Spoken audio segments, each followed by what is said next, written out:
Bismillahirrahmanirrahim. Alhamdulillahirabbil alamin. Hamdan yuwafi ni'amahu wa yukammilu mazidah. Ya Rabbana lakal hamdu kama yanbaghi lil jalali wajhikal karim wa azimi sultanik. Allahumma salli ala sayyidina Muhammad wa ala ali sayyidina Muhammad. Rabbi shrah li sadri wa yassir li amri wahlul 'uqdatam min lisani yafqahu qawli. Assalamualaikum warahmatullahi taala wabarakatuh. Selamat datang ke episod 11 rancangan Bicara Muslimah bertemakan wanita solehah peribadi mulia.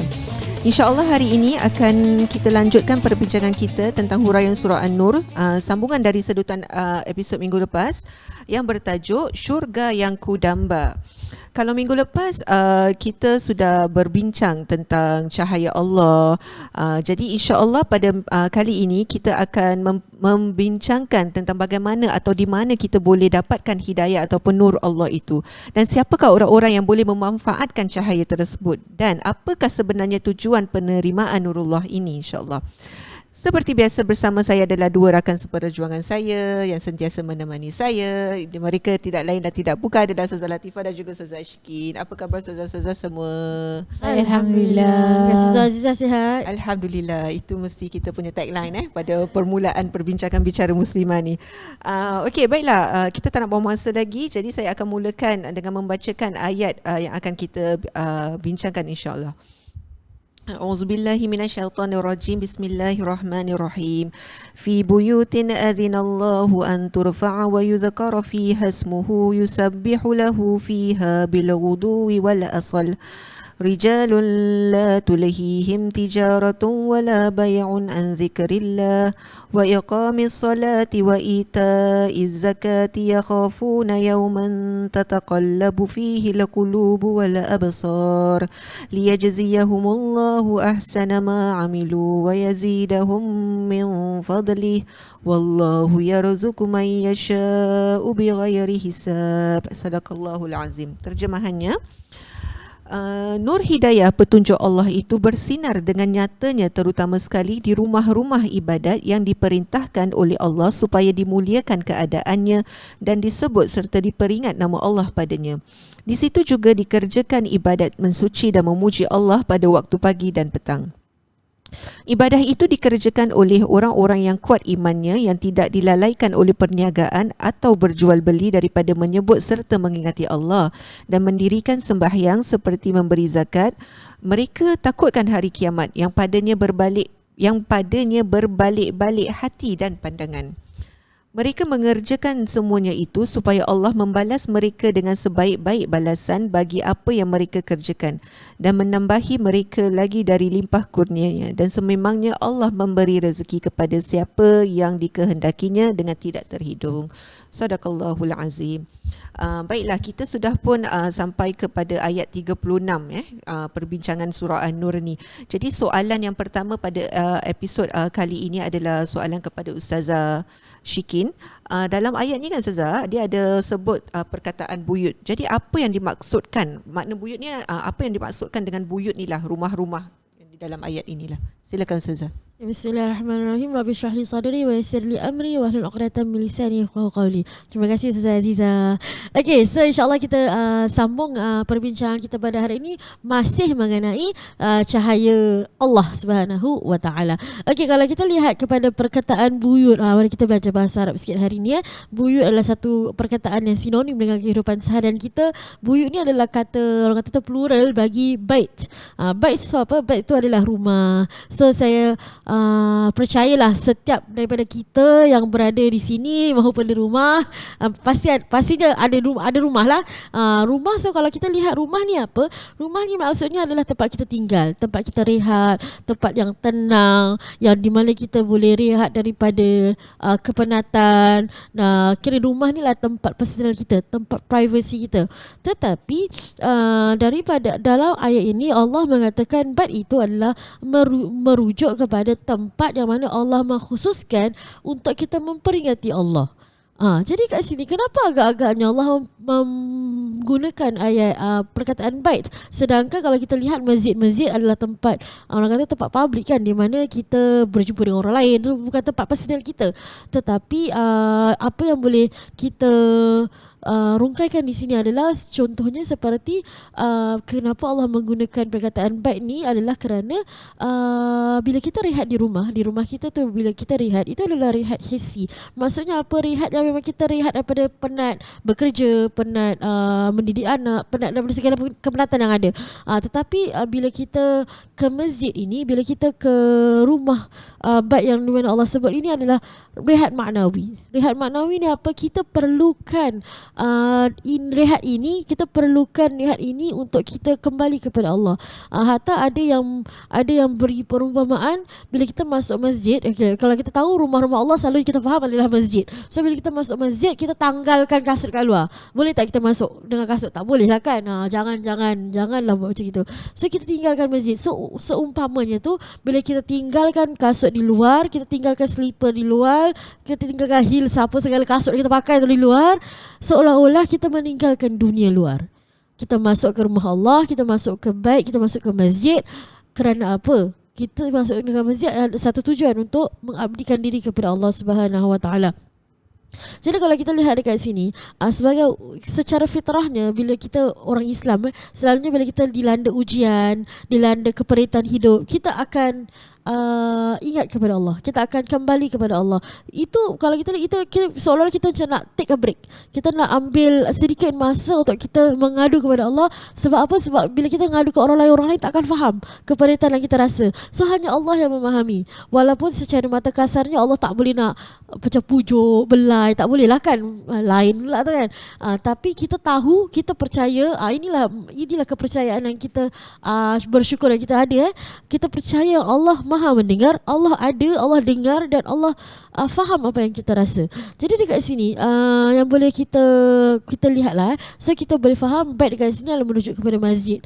Masjid ini adalah rumah Allah. So nak lihat betapa tingginya nilai sebuah masjid itu, kerana apa? Kerana masjid itu tempat kita mengabdikan Allah, tempat kita tinggalkan dunia luar untuk kita mengabdikan diri kepada Allah, memuji Allah, dan sebab itu janganlah kita sebagai hamba Allah ini kita merosakkan imej masjid tersebut.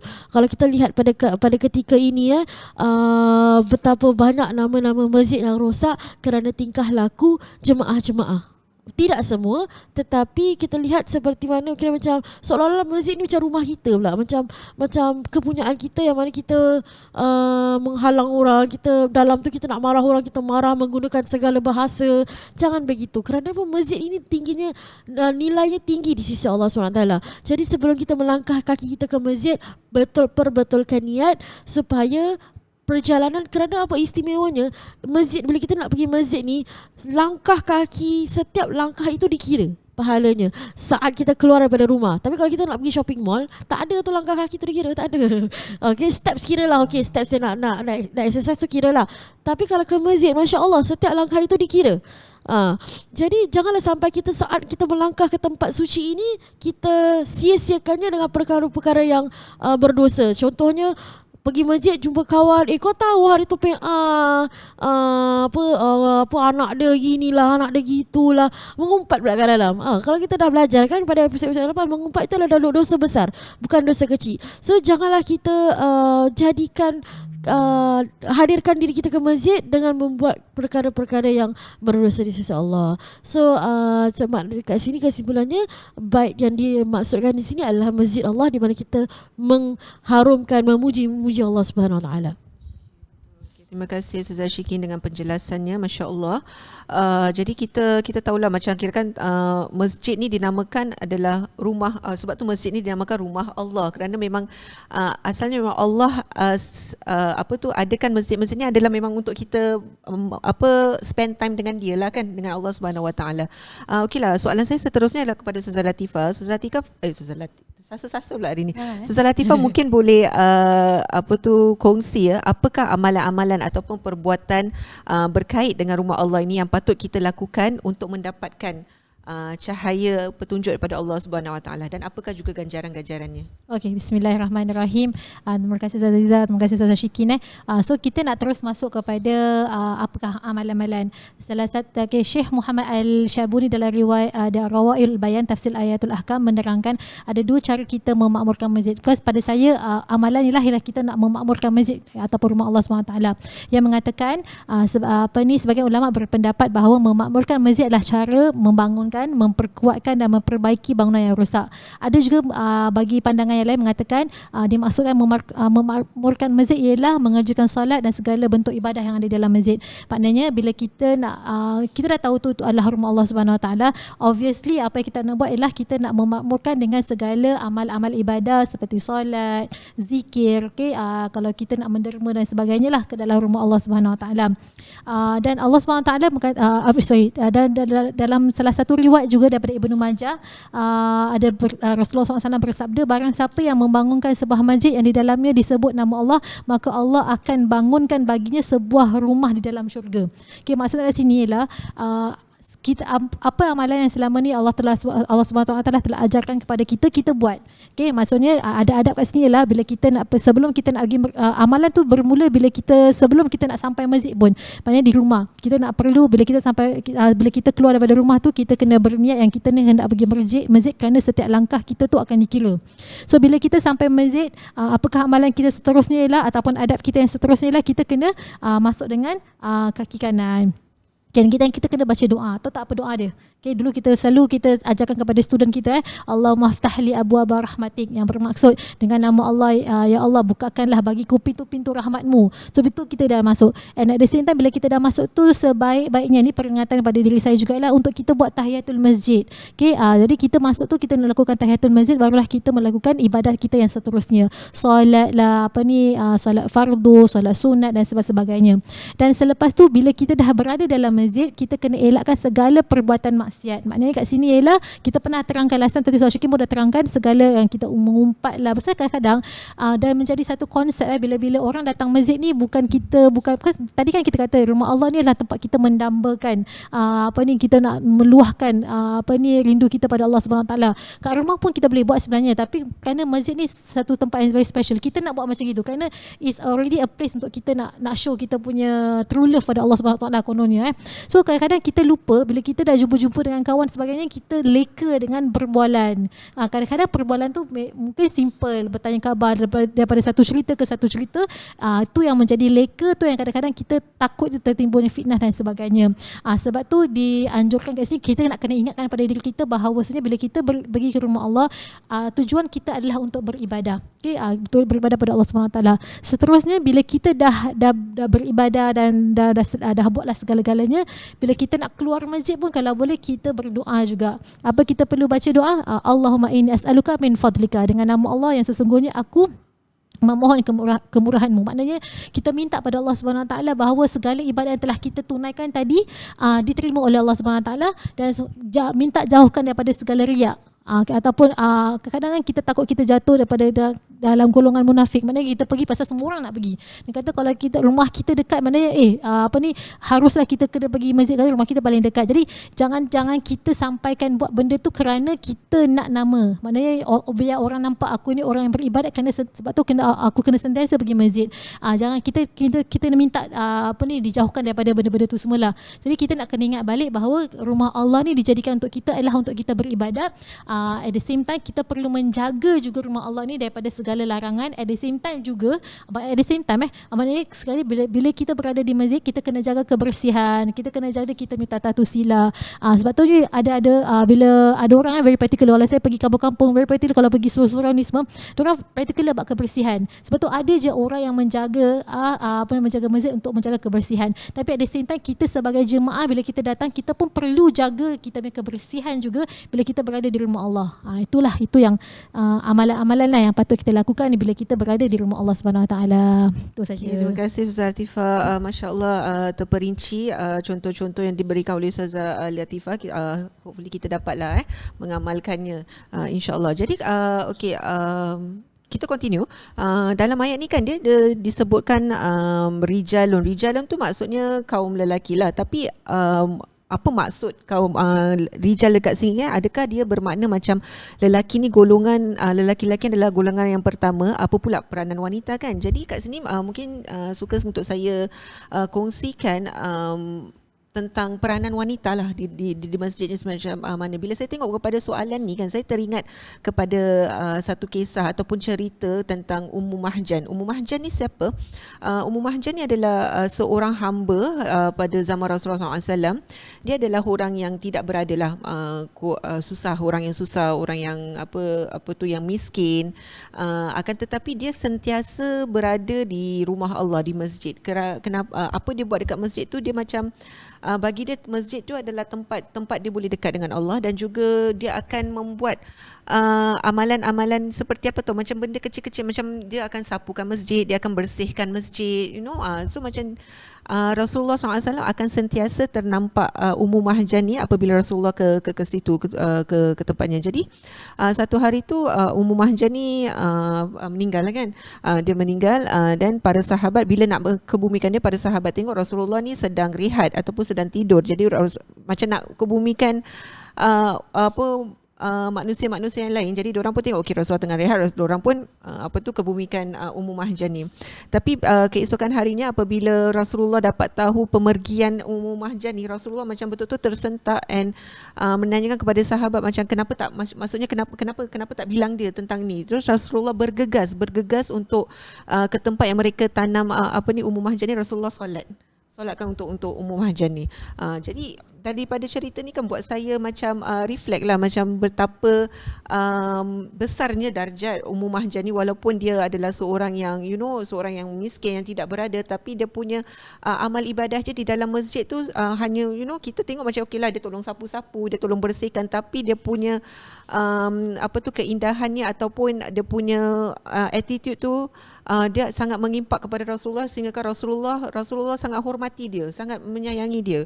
Jadi kat sini contoh cerita Ummu Mahjan ni macam memberitahu kita yang sepertinya walaupun di dalam ayat ini ini aturan bahasa Arab lah, kadang-kadang diorang umumkan rijalun tu sebagai umumnya lah, tapi bukan bermakna wanita tu is any less important untuk berkhidmat di masjid.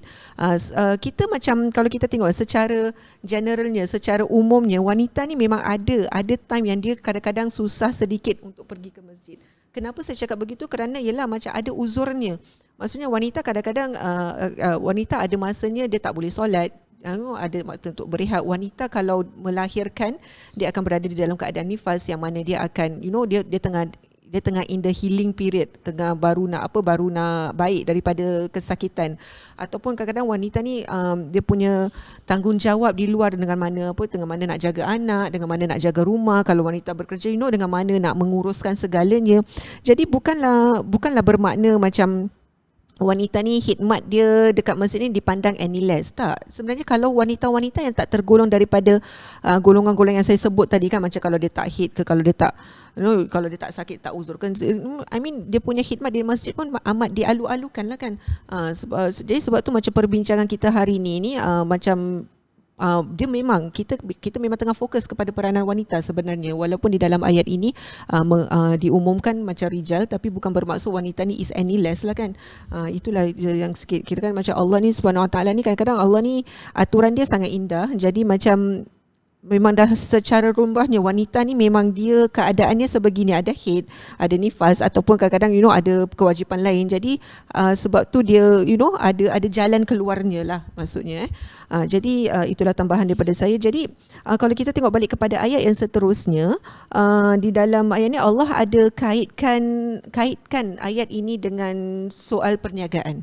Jadi mungkin berbalik pada Ustazah Syikin, boleh tak Ustazah Syikin jelaskan apa yang Allah SWT maksudkan? InsyaAllah saya terkesima bahasa dengan Ustazah Aziza bila saya cakap peranan wanita sebagai perkhidmat di dalam masjid.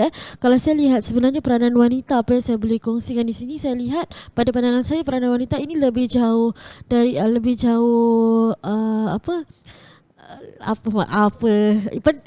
penting. Kerana apa? Kerana walaupun dalam ayat ini Allah mulakan dengan perkataan rijal, maknanya peranan wanita di rumah itu apa? Untuk mendidik anak-anak supaya menjadi golongan rijal yang Allah sebutkan dalam ayat ini. Golongan yang bagaimana? Golongan yang mana mereka ini tidak dilalaikan oleh perdagangan dan jual beli dari mengingati Allah. So maklum kalau kita lihat kat sini, okay, perdagangan maknanya zaman ini mereka banyak bisnes lah. Business is the kira macam pekerjaan asas bagi mereka, jual beli, perdagangan dan sebagainya. Kalau kita melihat kepada konteks hari ini, kita boleh ambil sebagai bekerja. So kebanyakannya daripada kita bila kita bekerja, kita lalai daripada mengingati Allah, lalai daripada melakukan tanggungjawab kita sebagai seorang Islam. Dua perkara penting dalam sini Allah sebutkan ialah solat dan zakat. Kerana apa? Kerana solat kan ada 5 waktu kan. So kalau contoh kita buka kedai, contoh kita ada bisnes, kita buka kedai. So kalau kita lihat waktu-waktu penting tu lah ada solat maghrib yang pendek waktunya. Kalau kita cakap Zuhur, Asar tu waktunya agak panjang. So saya pernah bekerja lah. Saya pernah bekerja di satu kedai makan ni, di mana mula-mula sebelum saya bekerja, saya cakap dengan dia lah, saya pukul ni saya perlukan 5 minit untuk solat maghrib. Jadi mula diorang okey. Tapi makin lama dia jadi macam, sebab 7 sampai 8 tu adalah waktu peak period bagi kedai makan. Kan sebab orang balik dinner nak sebagainya. Tapi time tu lah saya nak keluar. Jadi makin lama mereka rasa macam tak ada masa lain ke yang kau nak pergi sembahyang kan. Tapi akhirnya last saya cakap saya nak pergi toilet je lah. So pergi toilet tu alasannya macam lebih munasabah daripada nak pergi solat kan. Jadi akhirnya saya cakap pergi toilet je. Tapi saya suka, tapi yang ini yang bekerja bersama saya lah.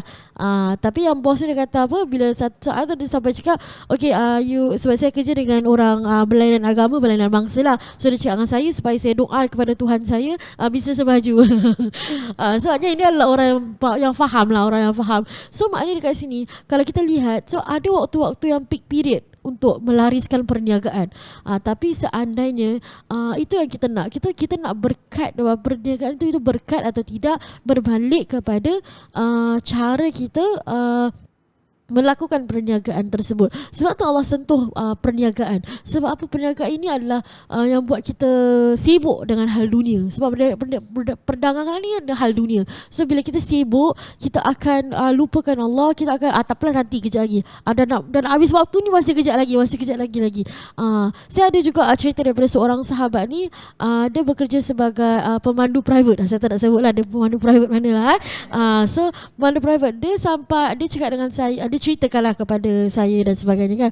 Kira macam ada sahabat dia bila dia cakap, sebab kalau kita tengok pemandu private adalah jemaah yang konsisten di masjid sebab apa, diorang on the go kan, jadi boleh singgah masjid mana-mana. Jadi dia bertanya kepada sahabat dia yang lain yang sama-sama kerja ni lah. Dia cakap, asal kau tak nak pergi sembahyang, contohlah asal tak nak pergi sembahyang asar dulu kan. Lepas tu sahabat yang lain berkata, rugilah aku nanti kalau tertinggal satu customer. Mana tahu aku tengah solat tiba-tiba ada customer kan. Lagi-lagi musim contoh musim lepas tengah COVID yang tak ada banyak pelanggan dan sebagainya kan. So kawan saya ni macam, boleh ke macam itu kan? Sebab ini lah berbalik kepada cahaya, berbalik kepada petunjuk. Bila mana kita percaya rezeki itu datang daripada Allah, kita tak akan lupakan Allah di saat kita mengejar harta di dunia. Tapi kan ada perbezaan A dengan B tadi tu. A tetap akan solat walaupun dia tahu saat ada solat mungkin ada pelanggan, tapi dia balik pada Allah. Contoh B pula, dia rasa rugi kalau dia stop untuk solat sebab takut itulah pelanggan yang akan kehilangan.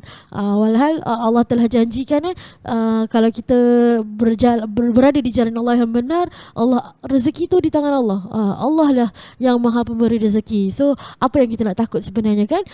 So itulah sedikit sebanyak daripada saya berkenaan dengan kenapa agaknya Allah ceritakan pasal perdagangan dalam hal ini.